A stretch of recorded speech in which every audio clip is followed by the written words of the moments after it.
I certainly would agree with what Jennifer said. I might add to that things like, for example, a website, which is a really robust website, which many of these companies don't have, and may not even be in English.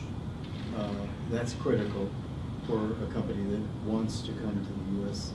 and find U.S. investors. Certainly having an address here, whether it's an IR firm or an individual, that's critical as well. Certainly transparency is important, and one of the issues is reporting. As you know, you can report semi-annually in Germany, but we're used to in the U.S. to quarterly reports, and that's an issue. And because if you want to track, you want U.S. investors to track your company and its performance, then they want to do it quarterly and not semi-annually. And they do want the kind of information that would be typically available for a U.S. company. Then there's the question of whether or not an ADR is important or not, and I think there's a lot of people that come down on both sides of that issue.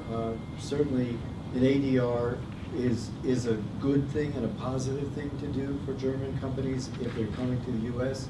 It's not necessarily critical, but again, it enhances the availability of the purchase of the stock, and that's important as well.